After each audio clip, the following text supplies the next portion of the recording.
Tom Roth, who's the Chief Operations Officer from the school district, and Julie Allison from ASD Risk Management. And I apologize if I forgot to mention anybody. Excuse me, Lieutenant Henning. So most of them are here with us today if you have questions for them. But generally the dialogue was, you know, if you're within this area where it's prohibited and it's really clear, that's where most enforcement is going to take place. And when you're like vague and you're not sure if you're really close to the school zone or not.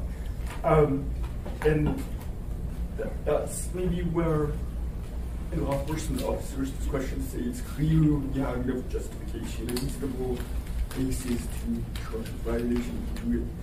So this language we're looking at, I think we can't really define specifically to apply to every single school in the municipality and where the school zone is, so that it's really clear to every single person that reads it.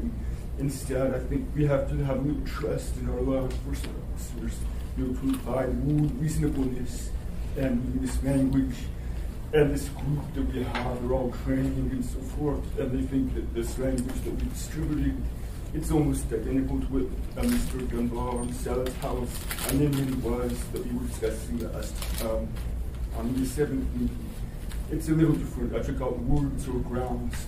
So there's a distinction between school grounds and the active school zone. School grounds are definitely school property. And they've actually said, and we hear from the school district, they correct me if I'm wrong.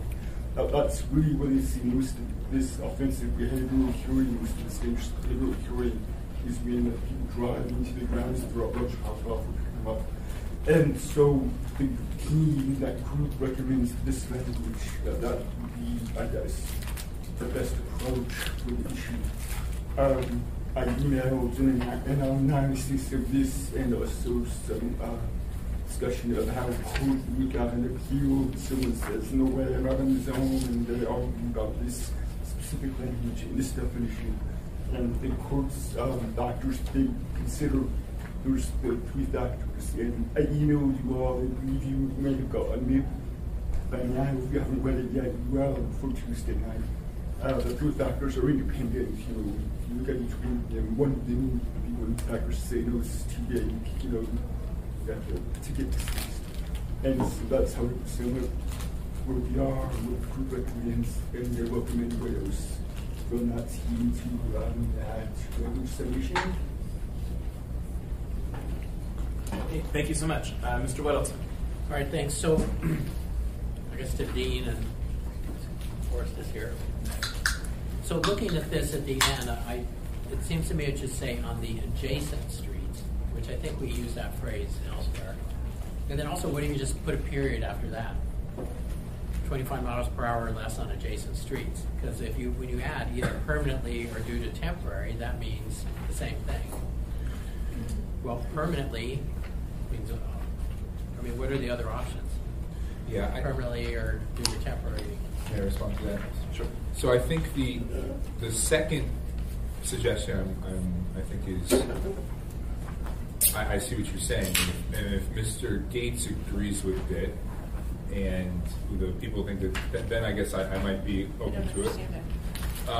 The first one I think you have to avoid because not all of our school zones are adjacent to the school, which is kind of interesting, but like, it depends on how you define adjacent, and some of the school zones extend because it's like where the kids are crossing, like over there because of the safe route, you know? So I think you have to avoid the word adjacent. So which streets, when you say these streets, what streets? The ones that are signed? It means a school zone with signage, and where the Massachusetts is on the streets. Yeah, so you're already within the signed school zone, and you're on a street. Now the second one, I guess I see what you're saying. The only two, like in reality, you can only be permanent or temporary, and we're saying permanent or temporary. So it's like just as it exists. I think it maybe makes it a little more clear because everybody knows what I'm going for here, and I know that Mr. Perez-Rodilla and I disagree with it sort of on the substance of it, but conceptually what I'm trying to do here is capture the effect of the blinking lights on the 45 mile per hour zones. Yes, I think this sort of relates to another definition that's already in Title 9 of our code that will apply to any Title 6 and Title 9, the definition of the school zone, and it says of streets adjacent to grounds or is designated by the municipal traffic engineer, and the traffic engineer is recognized as designating some streets as a school zone with flashing lights that are really adjacent to the school grounds. You know, I saw that in my neighborhood recently at Wonder Park Elementary, and way down the road there's pine and there's flashing lights there. It's not adjacent, but it's been designated. And then also streets adjacent might be designated as a shorter distance. You know, Minnesota Drive next to Rome, maybe there's a short span where there's flashing lights, so it's designated, but not the whole length of it adjacent to the school grounds. I think that we recognize those kind of various situations. Can I ask a follow-up question? So, Mr. Gates, what do you think of Mr. Weddleton's suggestion that we get rid of everything starting on the word either? Because it's either permanently or it's temporary. There are no other states of being. So is it superfluous language, or do you think it does communicate something important?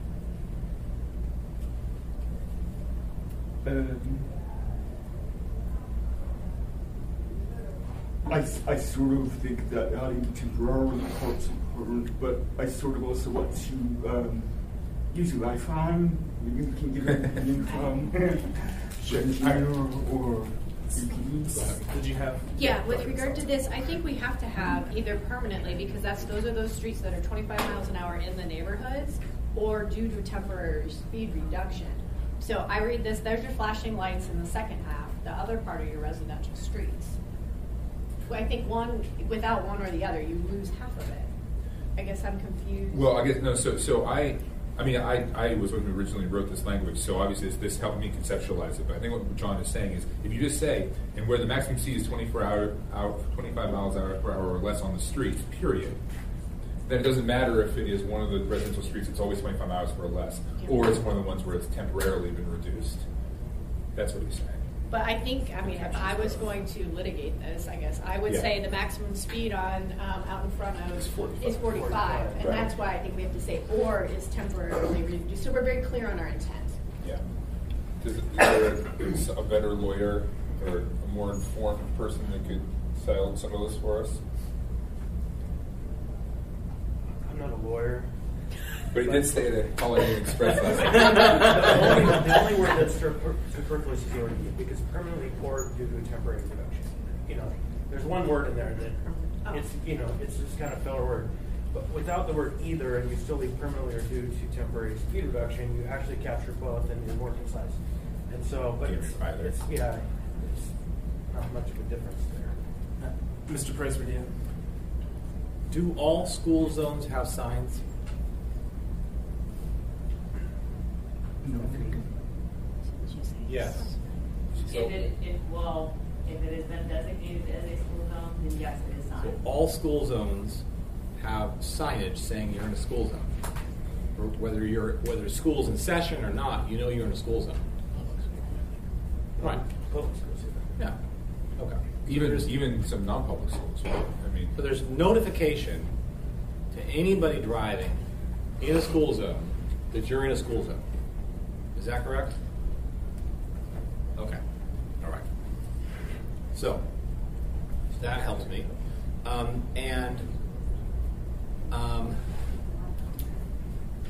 And do children and families not use schools on Saturday and Sunday in terms of the playgrounds and the grounds? Aren't they frequently used by families and children? Aren't schools sort of a community center for families and kids to go and play?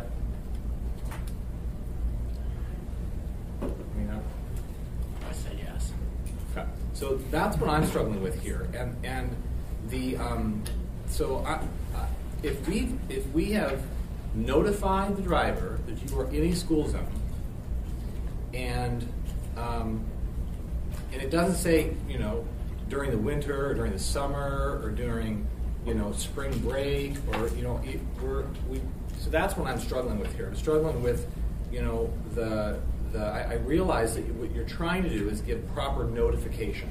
That if I'm driving past a school and I'm on my cell phone and the lights aren't flashing, then I don't feel like I'm notified.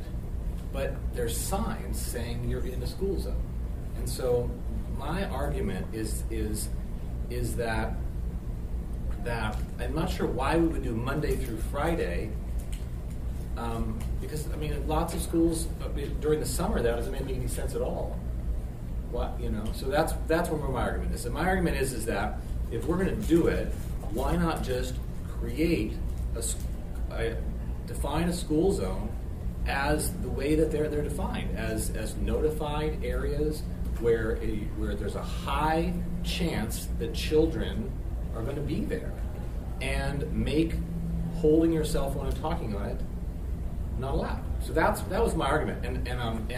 But again, unlike at the meeting, I'm willing to go with your but I just want to have a debate about that, because I'm confused why we're going through all of this when it seems really clean to me, but I don't want it to not allow us to move forward. So that's what I wanted to have the conversation. Thank you. So I want to go ahead and go to Ms. Miller. I think you had something to clarify, and then the chief. I did. So I've been doing a little bit more evaluation in regards to and where the maximum speed is 25 miles per hour or less on streets, either permanently or due to temporary speed reduction. There are some school zones that are along roads that do not have a reduced speed school zone, and they are posted at above 25 miles an hour. They are either charter schools or they're schools that do not have walking routes, so they are ones that don't get reduced speed school zones. The perfect example for this is the Alaska Native Cultural Charter School that is along Bergaw. It is posted at 35 miles an hour. It is clearly posted as a school zone, but it does not have a 25 mile per hour speed, either temporarily or permanent. So if you add that language, it would not apply to that school zone. Well, so I just wanted to bring that up. And then chief. I think one of the sticking points is the active school zone.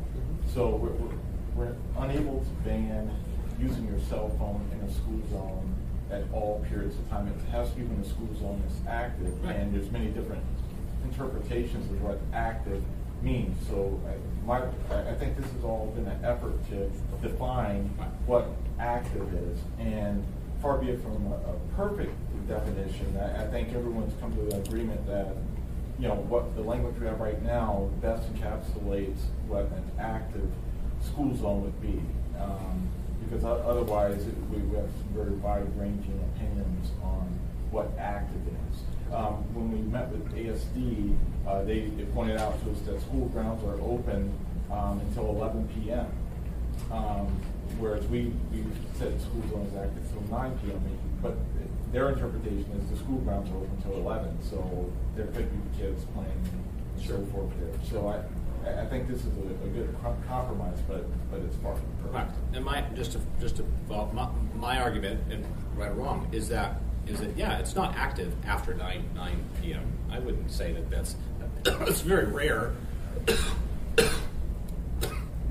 Sorry, and it's not active prior to 6 a.m. And so. So anyway, but I'd like to hear other thoughts on this. Thank you, Mr. Presper. Yeah. So before I go to Mr. Gates, I have just to make sure I have Weddleton, Constance, Zolotil, Dunbar. Q. So go ahead, Mr. Gates. Thank you. Well, I might suggest another alternative. See how difficult it is to define active school zone. We already have a definition for school zone in Title 9 that I've mentioned before. We don't necessarily need to define it here with this specific section of rally. You could just leave it to the current definition of school zone and common understanding of what active means. We're putting in here limits Monday to Friday 69, but if we just have no definition for active school zone, driving on designated areas that traffic engineers set up under school zone, plus common sense meaning what active is. I don't know if that really satisfies members' concerns, but it is another alternative, and that didn't leave its interpretation to people to get tickets and say, no, it was not active, clearly not to the court, truly making an analysis. So. Thank you, Mr. Gates. Mr. Wells. Well, to change my question, can you read to us again what school zone, the definition for school zone? Yeah, give me a second.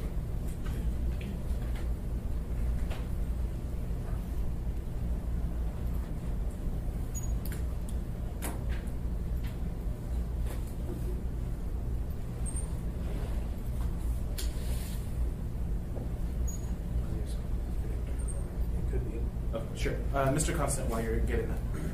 So, just as a matter of course, I've now been studying all the school zones that I've been driving through and the times that I've driven through them. And they're mostly ghost towns.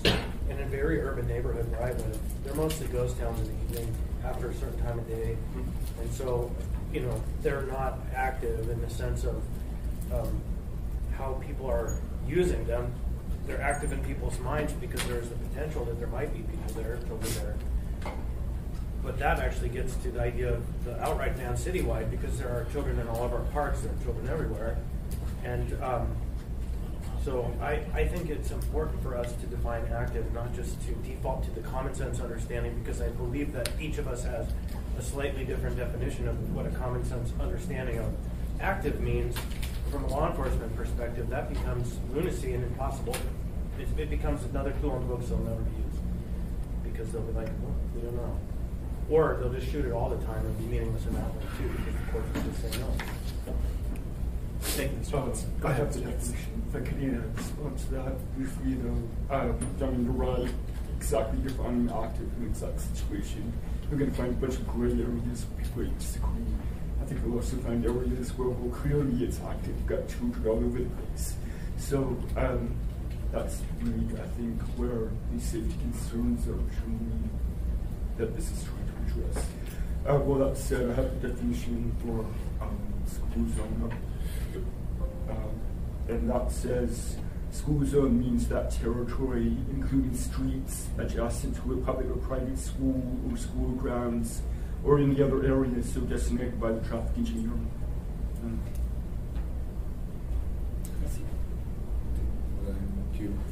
Yeah, I have Ms. Zalatel first. Okay, thank you, Mr. Chair. Mr. Perez-Verdia, I get your point, and I think your concern of children on playgrounds and using the grounds, most of that will occur at elementary schools, and those are generally off into residential streets that are already 25 miles an hour. I actually would be okay removing the Monday through Friday restrictions as long as then we keep it still tied on those larger thoroughfares and those larger streets to the speed reduction, because those ones are really outside of our middle schools and our high schools, where we don't even sometimes have speed reductions. I do want to keep it tied, particularly there's one right out in front of East High School. I drive through it every day. Even though it's signed, I don't think a lot of folks, even going next to a high school, are on notice that they're in a school zone. They're oblivious. They're going to Costco or the university. Like they're busy thinking about other things. But I would be okay with it being, I mean, as long as it's tied to, because then basically what we're saying is that if you go into a residential neighborhood where you're near an elementary school between 6 a.m. and 9 p.m., you just shouldn't, your hands free on your cell phone when you're near the school. I'm okay with that. I'm okay with that happening 7 days a week, because that's going to be protective, particularly in those neighborhoods where kids can go to the grounds by themselves. I think that's becoming rare, but it would be another safety factor. But I do want it then otherwise tied to a temporary speed reduction on the larger thoroughfares. Thank you, Ms. Zalatel. Mr. Dunbar. Yeah, so to Mr. Gates' suggestion of leaving it undefined, I think I'm opposed to that. I think it gives I greatly respect Chief McCoy and the folks at the APD, but I think it gives too much discretion to the police and to the prosecutors. And frankly, I think as policymakers, it's a little bit irresponsible of us to push that onto them. And then that will inevitably lead to more litigation. I think we need to create a bright line rule. And that's why hours like 6 a.m. and 9 p.m., that's good. That's concrete. And we want to be as concrete as possible. What we're trying to do is create that bright line rule for enforceability and also for notice, right? And so if we could ban this practice, the whole municipality all the time, I would actually be okay with that. That would be a bright line rule. Everybody would know all the time. But the state has said we can't, explicitly cannot do that. Then, if it was all school zones, I would be a little bit less comfortable with that, just because school zones, they're in a lot of different places and people don't know when they're going in and out of school zones. So that's why we're creating this, which I get. It looks like word salad. It doesn't look completely like, it's not going to capture every circumstance every time. But I think that something like this is what we should do. Now, on the 35 mile per hour thing, so we received some information from during our Vision Zero presentation at the Public Safety Committee that survivability for pedestrians drops dramatically. You know, from 40 miles per hour to 20 miles per hour, you were vastly more likely to survive 20 miles per hour. And this begs the question, I guess, for the traffic engineer and other people, why haven't you dropped the speed on Bragaw to 25 miles an hour? I mean, there's an active school there. Why haven't we dropped the speed to 25 miles an hour? A lot of reasons. I mean, this is a 2-year conversation, plus actually 4. It is not a districted school. It is a charter school that has lottery, and every year the kids that come here come from a variety of areas. There's no designated safe walking route. In fact, it's prohibited for kids to cross Bragaw, according to the maps that are provided from the school district. This is a conversation with the district, with the principal, with everything. And so it hasn't been dropped. Like I said, the reduced speed school zones are specifically tied to those schools that have designated walking routes, and that school does not. Yeah. And I mean, this is sort of why I said 25. And we could have a conversation about upping it to 35. But I think that we start to get a little problematic there because we're sending very mixed signals. We're saying you can fly by this school at 35 miles per hour knowing that if you hit a kid, it's going to kill the kid probably. And we are not going to go through the steps of dropping the speed down to 25. But also be on notice that we're going to severely and potentially criminally punish you for this behavior because we're also saying this is a protected school, active school zone, right? And we're sending very conflicting messages there. I mean, what's that? This wouldn't apply there. No, I'm talking about if we were to increase it to 35 miles per hour. That's what I'm saying. Okay, sorry. So Also, Service High does not have a reduced speed school zone next to it either. So probably should. that is a state law, and Right. that's another 4-year long conversation. Right. Yeah. So I mean, so I don't know. Maybe it's 25, maybe it's 35, but I think that I'm trying to minimize the conflicting signals we're sending here, and trying to keep as many people on notice as possible. I saw a little bit. I mean, look, you can't trust social media, but I saw a little bit of comments when this news story about this broke about people being like, "Oh, they're trying to catch us. They're going to more money, more tickets, more money," because they think that we're trying to put it on Eagle River Drive in Minnesota, and maybe Bragaw. Although Bragaw is a good example because it's like in between. Bragaw feels super unsafe I drive it all the time. Bragaw to me feels super unsafe at 35 miles per hour because you're like really tight and there's all this stuff happening. There's a fire department there, pulling out. There's the school obviously where parents are pulling in and out all the time, and it's like chaos. So it probably should be 25. But anyway, Thank you, Mr. Dunbar. Mr. Perez-Vidia. Yeah, I'm going to go along with what we decide, and I feel good about that because I think we're making good steps in the right direction. I feel like a lot of the conversation is around sort of the rights of drivers and the notification of drivers, when the point of this is really not about that. And so the point of it is safety, and so that's the thing I'm struggling with a little bit. Is I'm struggling with is that people will very quickly learn what a school zone is. It will become really apparent that's a school zone, and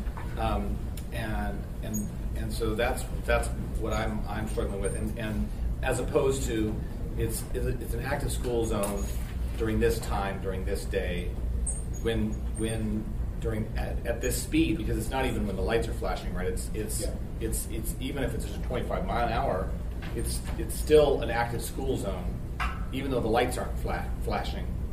So notifying people and having something that's really clear is hard, and this is tough to figure out. And so, in some ways, in my mind, I feel like that just defining it as an active school zone is a school zone during a certain period of time. But as I said, I'm not going to fight that too hard. I'm willing to go along with it. And I would agree that we do need a definition for active school zone. I think it's important to define that. And I am concerned with this bottom language about 25 miles an hour, unless it's reduced, if that doesn't really capture all of the streets, how do we adjust the language to capture all the streets so it's at least, so that you're saying that there are streets that are at 35 miles an hour but don't have flashing lights? Yes. Okay, so that wouldn't count. I have pictures of Eagle River if you want to see them.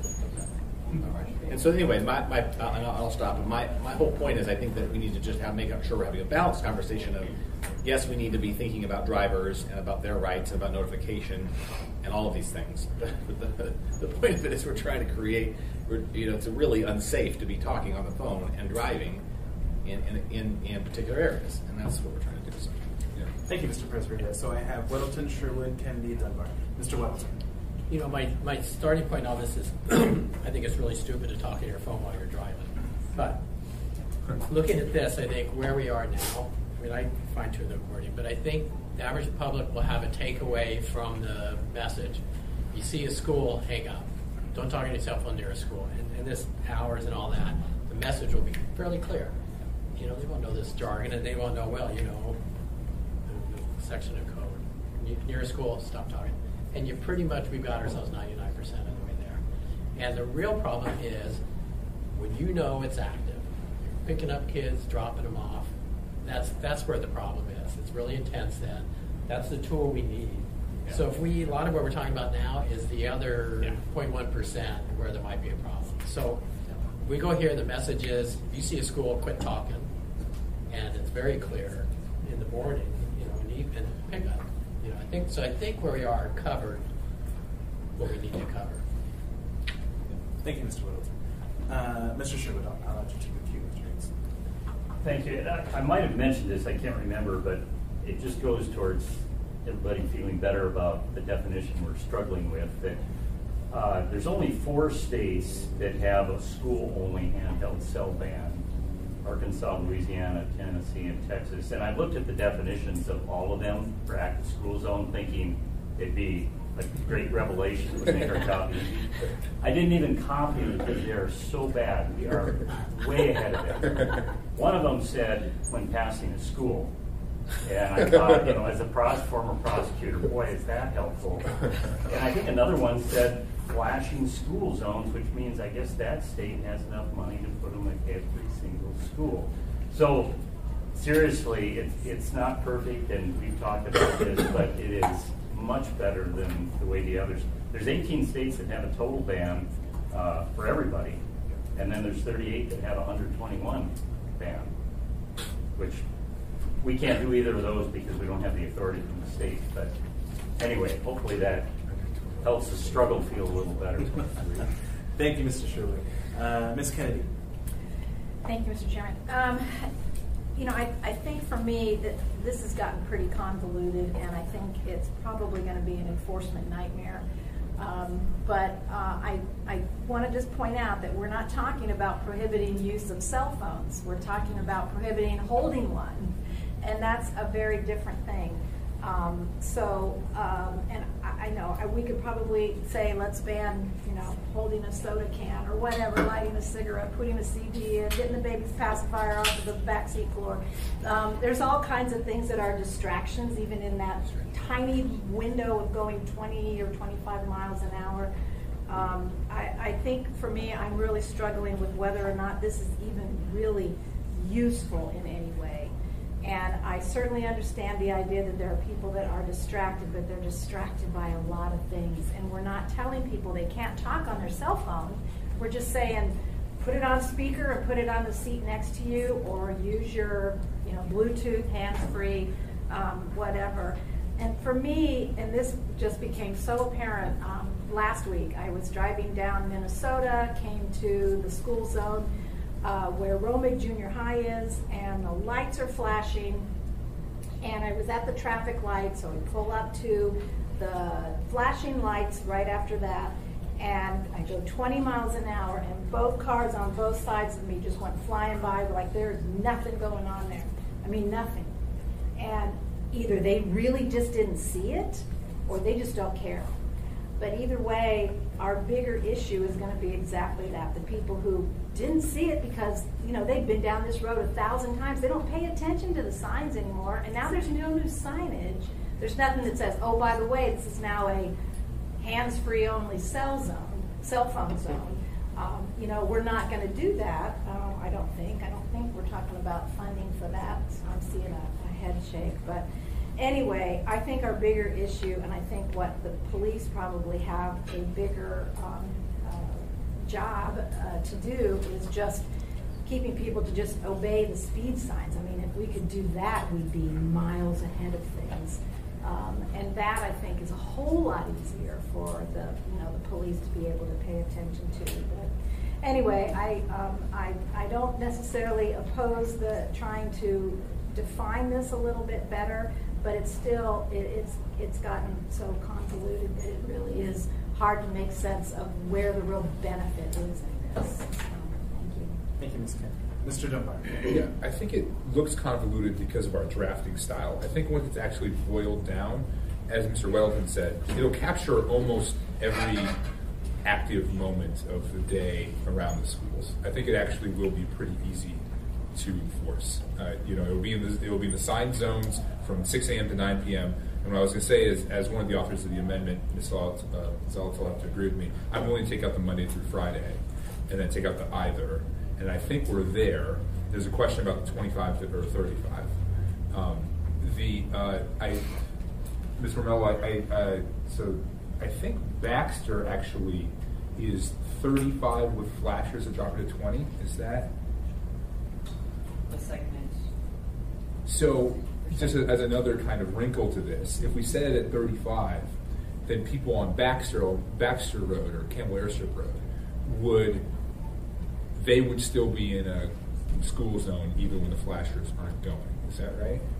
Or are there no flashers at Baxter? I drove by there and I was trying to look, but I was on my way and I wasn't on my phone. That actually brings up a whole other avenue to explore, because you create a de facto change Baxter of does speed. have flashers.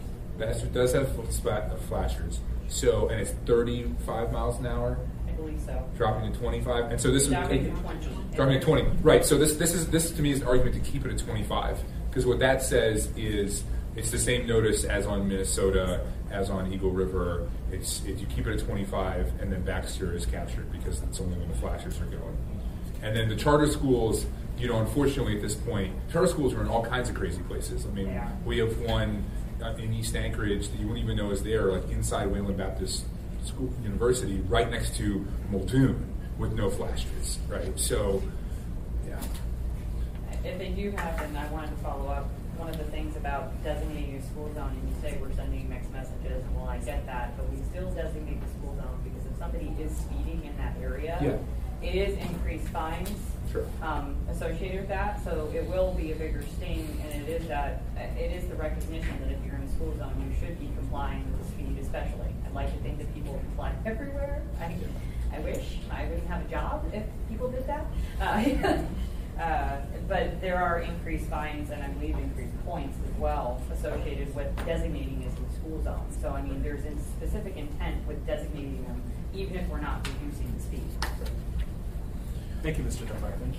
Mr. Constantine. Doesn't that then create a whole other situation? Like if you have, I have two questions now. You have a school zone now that's been designated a no cell zone because of this rule, and we've defined active school zones now as from 6 until 9. Then doesn't that kind of force the speed level down at all times from 6 to 9 on that road, right? Or we're going to be subjecting, the definition might actually change that. And so we need to contemplate the side impacts of creating a definition of active that is that broad. Well, that's what this does. That's what this prevents. I think it does the opposite. It actually, all times except from 9 p.m. until 6 a.m., you are subject to a different set of rules. Only if it's 25 miles an hour or less. Or it's reduced with the flashers. During the time it's reduced. Right. Okay. Yeah. So Mr. Williston's point is probably the strongest point, that reasonableness would apply, that we would capture most people who would be kind of offending in this case. It is still a question of whether I support it or not. The thing that in my district that I see is, and I would like to know from APD if we could get, or from planning or traffic, where our actual incursions are happening, where people are getting hit by cars on maps, and how that relates to school zones or other areas. Because really this question, if we're going to target it using a database approach, might tell us that there are other areas that are more important for us to designate as this active no cell phone zone. But the state legislature only lets us do this. I don't think that's the case. They don't let us do it everywhere, but we could define specific incidences where it could change. So some of the stats that we did pull were stats that we wrote for people using the screen device and were involved in a collision. If you recall, we wrote 54 citations for people who were running a screen device and involved in a collision. And of those 54, only 4 were in school zones.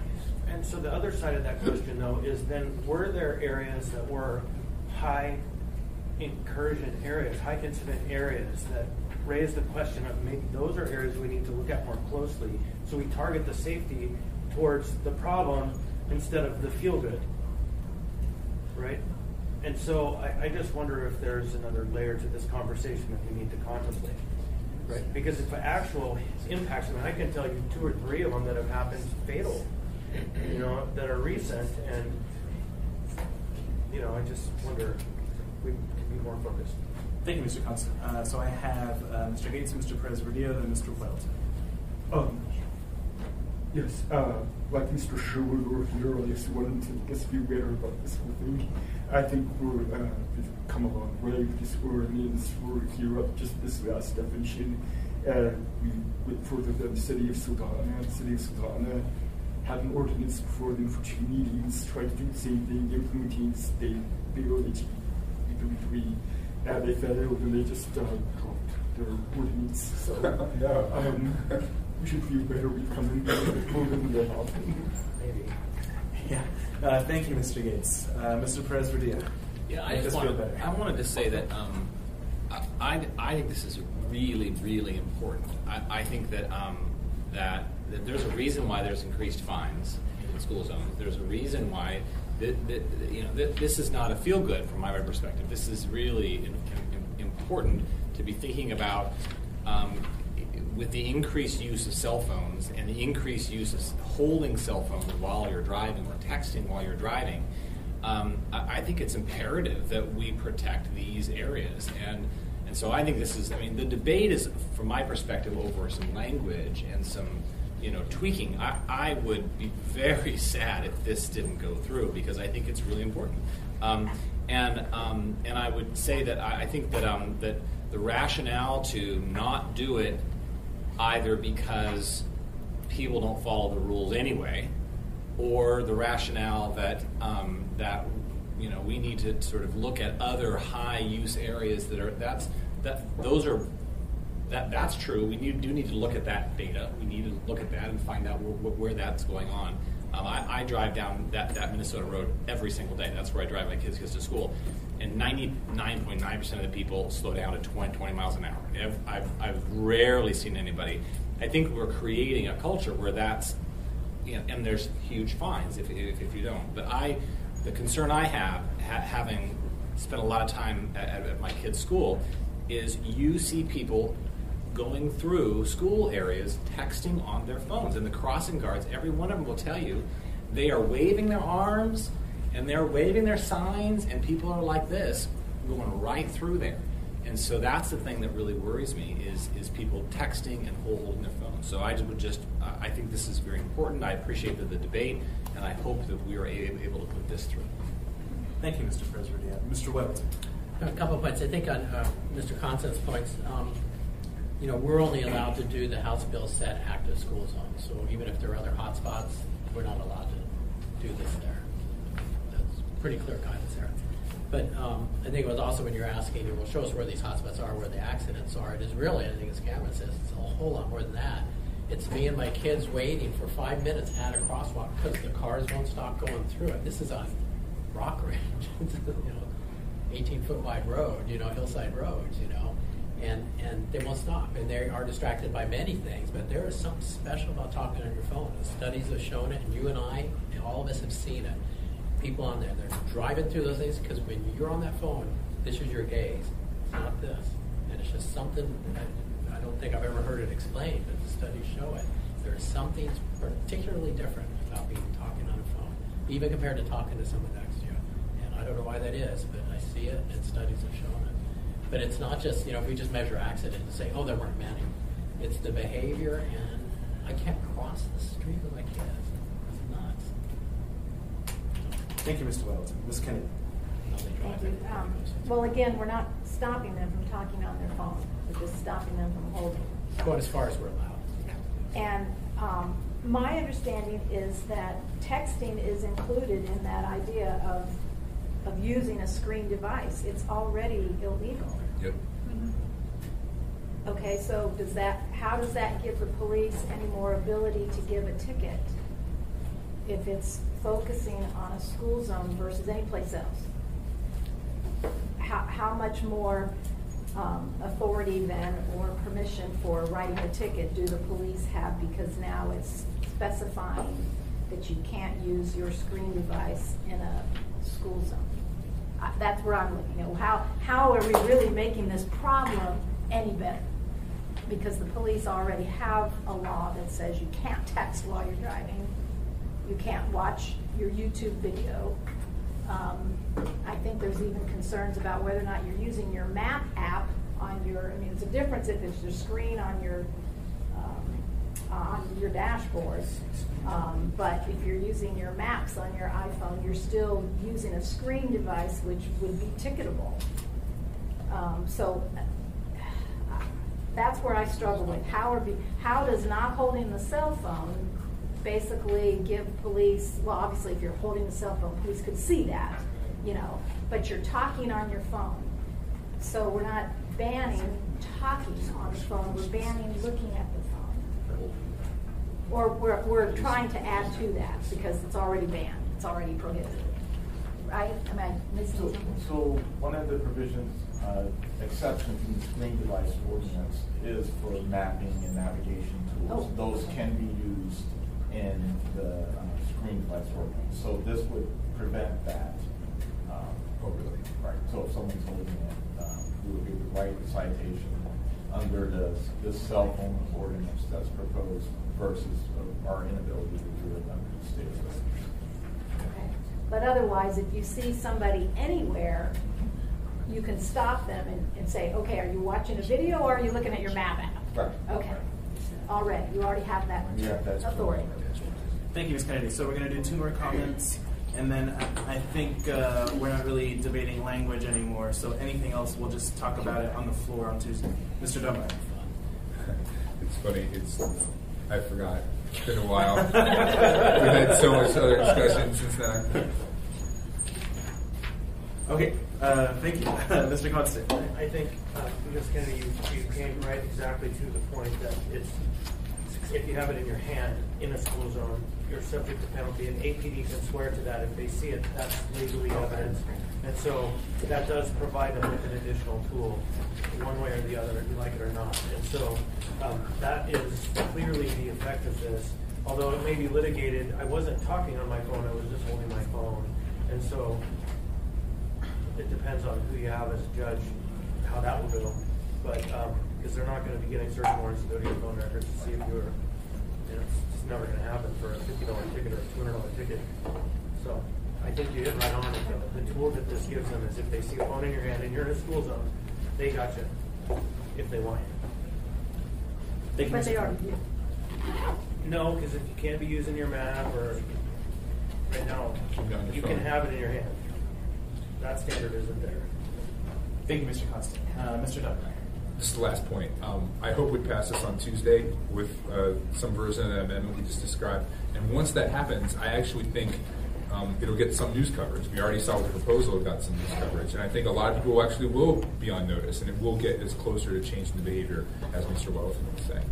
So, I'm optimistic. Just on that point, at our meeting, there were 3 school district officials that said, we will get this out in all kinds of ways if it's passed. Mr. Gates, did you have Oh, anything? yes, I was going to say the same thing. The HT groups. And then, same thing, Ms. Monroe? Or something? Yes, I was going to say, education All right. is a huge component of it in the school districts, and APD, we were all discussing the need for getting that out, so. Perfect, all right, thank you. Ooh, that's